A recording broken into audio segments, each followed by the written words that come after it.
Hello Internet! I'm Mr. Bomb and you are back for some more comic book reviews. And this time we're actually going to be doing something that's more like a series review or like a multimedia review of something. And I'm also going to try and keep this spoiler free because I know this series in particular, people are really hesitant to look up stuff on the internet because there's a lot of spoilers out there. And especially now with how many different versions of this series there are in different media. There's TV, video games, comics, there's so much that you can get spoiled anywhere. One little post on Facebook can just ruin like the next episode or comic that you were going to read. And obviously, based on what's on the line above me, we're talking about The Walking Dead. This is an enormous comic series. This is arguably the most popular comic book today. If you're excluding stuff from, I believe, like Marvel and DC, this is the top-selling comic book today. And actually, even if you count them, I think this is number 2.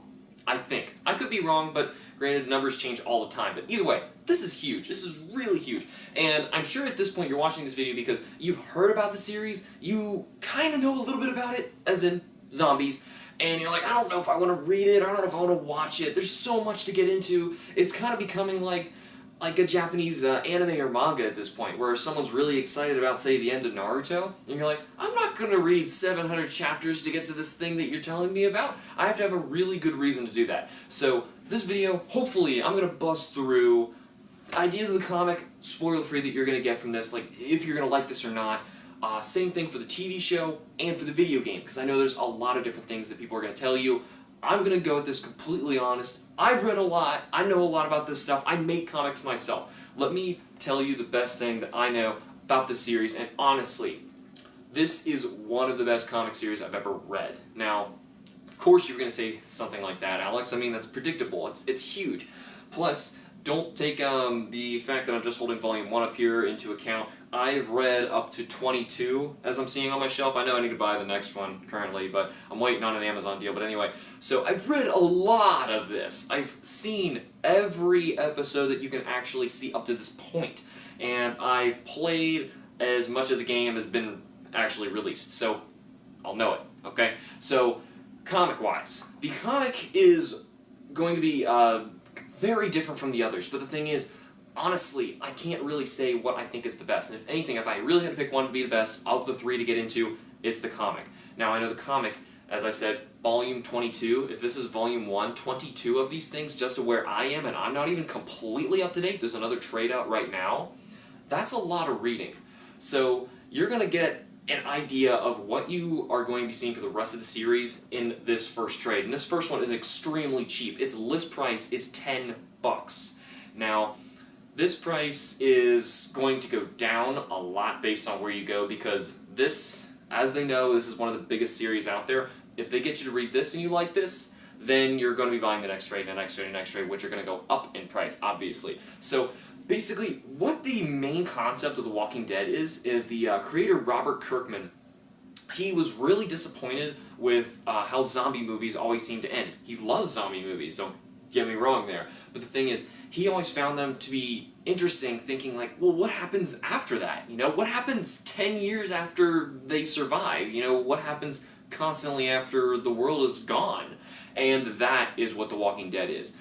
Basically, and this is not really much of a spoiler, the main character is going to have something happen to him to where he does not experience the actual, say, the movie part of the zombie apocalypse happen, and he's basically experiencing the post, and he's seeing everything after this, and that's just the first trade.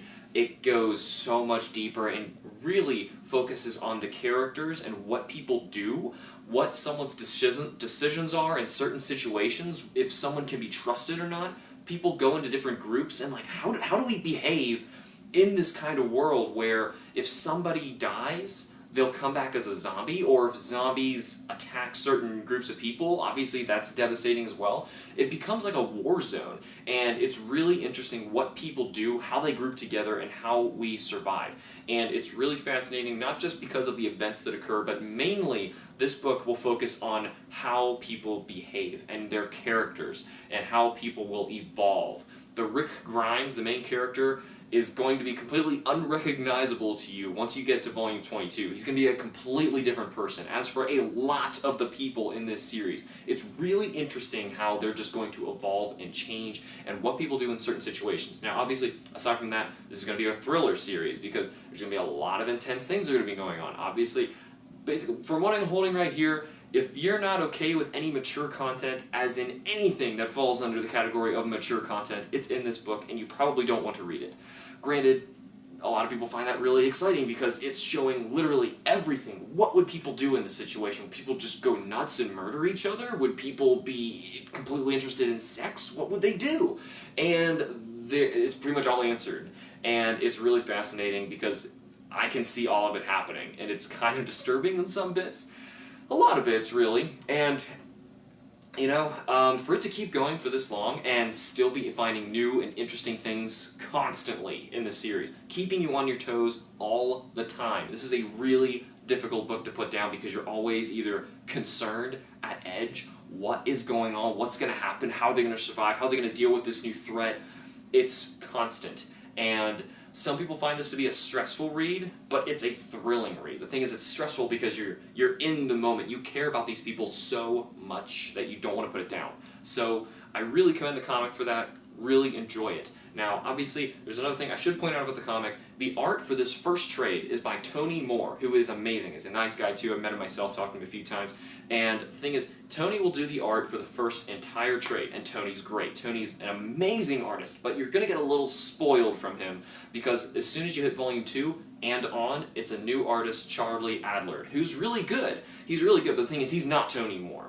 And you're going to have to get used to that because Charlie Adlard, his art will become the series. He's drawn more than 100 issues of this series. That's really amazing. So give him his own credit for it. He will get really good, and it'll be seamless. You will not even realize. Like, you'll go back to this first one, and this will be the outlier of the strange trade that looked very bizarre for some reason because it didn't fit the rest of it. But it's still really nice, and if I didn't point that out, a lot of people don't even notice, honestly. So that's just one thing I find really interesting. So obviously, Robert Kirkman, as I said, is the writer for this series. If you really like Robert Kirkman's stuff, check out the comic review video I did for Invincible, his other series, another one of his many series he's doing, but it's my favorite at the moment, and I would highly recommend that one as well. So anyway, that's basically Walking Dead the comic, if you're going to get into that. That's basically what you're going to be getting, and the best recommendation I can say for that is try and pick up that first trade for as cheap as you can, and it is going to be easy if you can't just borrow it from somebody. It is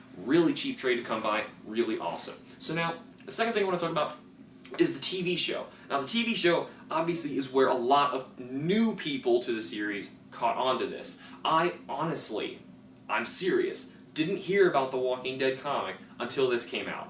I knew about this first. Yeah, I know, that doesn't make sense. But the thing is, I really got into comics, like, around that time, and I was reading different stuff other than Image, and then right afterwards I got into Image. So anyway, that aside, this, basically my point was, this hooked a lot of new people who didn't even know this was a comic. And the thing is, the ideas for what makes this a comic can't really be translated into film, but it's very successful, and I'll get into that in a bit. But the way the comic works, it's kind of predictably unpredictable, as in, every issue of a comic book, you're looking at, 24 to 22 pages of content, and every 2-page spreads or so, we're going to turn the page and get some sort of surprise. It's just a writing technique to keep people interested and keep them turning the pages. You put something at the bottom right where, say, they open a door and they see something surprising, but you don't know what it is until you turn the page. That can't happen in a TV show. But the thing is, you can still keep the tension, the character development, the interest people are going to have with these people, and the stressful situations, and all of the interesting things that are still in The Walking Dead, but put them in here. Basically, the idea of the series is not, ooh, zombies are scary. The zombies are really setting. It has nothing to do with them. It honestly doesn't. It's all about the people, and that is why people love the series so much. And interestingly, for how the TV show is handled, it actually kind of changes a bit based on, I just realized it was the 4th season, I'm sorry, not the first one, but it doesn't matter. You understand what I'm talking about. The TV show is going to be handled similarly to the comic in that aspect, but obviously episodes are going to be taking up more content than, say, an issue of the comic book. So you're going to be getting a whole lot more content, and obviously it is done very well. The special effects are fantastic on this team. Since it's on TV, AMC can only run so much, so you're not going to see as much of the ridiculously over-the-top gore sexual stuff sometimes that might show up in Walking Dead. Not at the same time, by the way, that's not what I meant to say.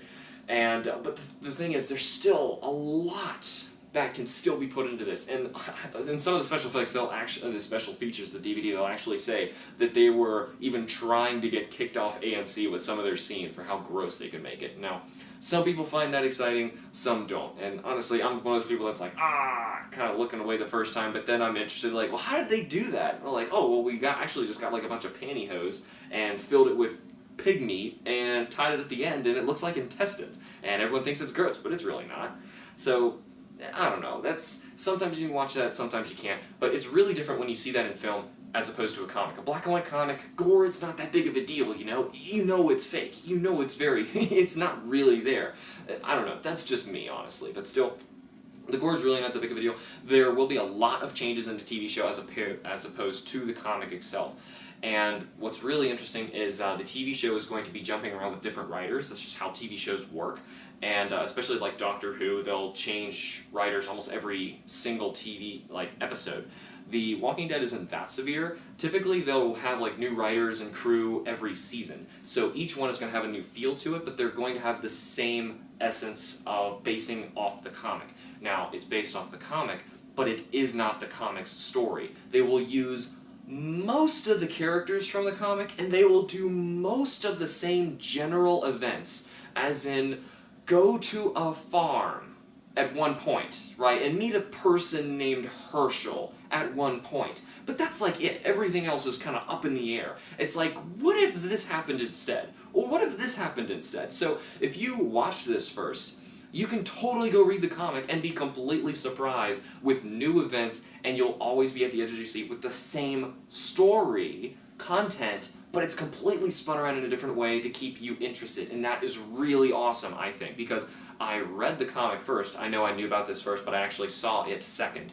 So and then when I went to watch the TV show, I was thinking, oh, well, I'm probably just going to watch the first season and get the idea, because I just want to see how they did it. And then I watched them thinking, that was nothing like the comic, and that was actually really good. I was surprised. And it was done so well. The actors are amazing. Fantastic job by everyone. I was genuinely surprised at how well the TV show did. And I know the TV show as well broke a ton of records as well. Like Super Bowl huge kind of records for TV shows. Amazing. So, recommending the TV show as opposed to the comic, it's based on really like your preferences. Like if you would rather watch a story as opposed to read one, it's more of like which avenue would you prefer to get into this type of story. If you enjoy one over the other, I can recommend either equally because they're seriously equally as good. Now there's some parts of the TV show that people online are going to say, that part wasn't as good as this part over here, and the same is true for the comic though, because later along in the comic there's a certain arc that people are really nagging on Kirkman about as being basically a redo of a previous arc that was very popular. But that's just going to happen, especially after so many issues. So basically it's whichever one you really think is going to better get to you. See, if like you have Netflix, just go watch like the first few episodes of it, just give it a shot. And if it's good, then hey, I would try like buying the comic. If you're not a comic person, watch the TV show first. But the thing is, I really recommend doing both at one point. If you enjoyed one or the other, try both. Now, obviously there's a lot of other Walking Dead stuff out there. There's like a board game, there's trading card stuff, there's so much little stuff out there. And one in particular that I do not want to get swept under the rug is the Telltale Games for The Walking Dead. This is really incredible. Once again, another thing that completely surprised me, blew me out of the water when I was going through this game. This game was actually released in episode format. If you don't know anything about how Telltale Games controls like how they release their games, they're done in short episodes that you download, and this is 5 episodes collected onto their disc for their first season, right? So the Telltale Games, basically, you are making the choices for these characters in these situations, and based on what you choose, you have multiple outcomes for different situations. You actually change the story of the game. really interesting. It's like actually the most personal and most intense way to go through that kind of story, in my opinion. It's really, really an incredible way to do it. Now, obviously, there's some disadvantages to it, like sometimes in a video game you'll get stuck, you'll get bored, things might happen, or you might be stuck in constant stressful situations. You might get stressed out and not want to play the game as much. You can't, like, just put it down. Like, I could just put down a comic or pause a Netflix and just put it away. So there's advantages and disadvantages to it, but it's actually surprisingly well done and true to the game. Now, I'm sorry, the comic and the TV show. Now, I don't know if I said it yet, but in the comic versus the TV show, some characters are going to appear, some are actually invented from others and they're unique to either, and they're going to be divergent. They will converge at certain points where the stories are going to overlay and do similar things, like I said, like that farm thing. They'll keep going back and doing similar things to the comic. They'll reference each other, which is pretty interesting. Now, the game is actually the most far away from that as possible. Only one character that actually two that I'm thinking of at the moment, actually are from the book. And they aren't really crucial characters to this. This is kind of like its own thing in the same universe. And it's really interesting in that regard, because it's like a completely new spin on it and just expanding the Walking Dead's universe. If you haven't gone to the Walking Dead wiki, which I would recommend you not do until you read a decent amount or watched a decent amount, and even still I'd be hesitant until I'm completely up to date, but you can just glance at it, it is massive. You go to characters, the list is insane. It's like going through an award ceremony that nobody cares about. They're just like giving out awards just to see their names on a list. It's just insanely huge. And there's like so much information on all these characters, and you'll go through it later like, who's that? I don't remember who that is. And you'll read about him completely. I don't remember that guy. Flip through the book. Oh yeah, he was there. Who wrote that? There was so much work put into this. It is really amazing. I'm very surprised because I would say this series actually does deserve all the praise that it's getting. Now, the thing is, a lot of the Walking Dead stuff that you're going to be seeing today, like in stores, like how they're branding it, is mainly zombie stuff. And the thing is, like I said before, that is not what makes Walking Dead so interesting. It is nothing to do with the zombies. The zombies are just there. The zombies are setting. Zombies are very interesting. It is what the zombies do to the people that make these different series, any of them, the comic, the TV show, the games, that is what makes them interesting. It is what people do to react to these situations. Honestly, what would you do in that situation? I know a lot of people will say, oh, well, I'll get a couple of my friends, we go to a sporting goods store, get some stuff, and we're going to hang out in the mall, we're going to guard it, that's going to be our fort. Yeah, well, what are you going to do 5 years after that? Eventually say there's this huge group of people who've gathered up way more guns than you, and they're coming to basically take all your food. What are you going to do at that point? The people are scarier than the zombies. That is the idea of The Walking Dead. People are worse than the dead. The living are what's coming after you. The dead are manageable. That is what's really the big idea of The Walking Dead, and what is basically the huge hook that is going to keep the series going, and it seriously can keep going and going. And I really don't want to see it stop, because that's the idea. Because this is the never-ending zombie movie. It's not about the zombies, it's about those people. What happens to the new world, which is really fascinating. Obviously, I really like it myself. I've read a ton of it, and I'm really surprised that I liked it so much. It doesn't seem like the kind of series that I would really get into, but the thing is, once you start watching it, it's one of those things that just hooks you right away, which is just... That's great. It's amazing. So anyway, like I said, I've done a couple of things related to The Walking Dead. I've reviewed the Invincible series, which you can take a look, and why not? A link right around here. You can take a look at the Invincible review that I've done as well. I've also got some Invincible Mini-Mate figures that you can take a look at in another video review as well. How about over there? But either way, for now, that's all the time I kind of want to spend on The Walking Dead. There's so much I really could talk about the series and actually like seriously review it and tell you about things, but I don't want to, because that's the best part. Best part is reviewing the series yourself, reading it, watching it, playing it, any incarnation of it, and comparing the others. You can spend so much time talking with people, and it's just amazing how much content is packed into this and how much you can get out of one series through multiple incarnations of several different media. It is amazing. So, thank you all so much for watching. Remember to like the videos and subscribe for more, and I will see you all in the next comic book review video. Bye!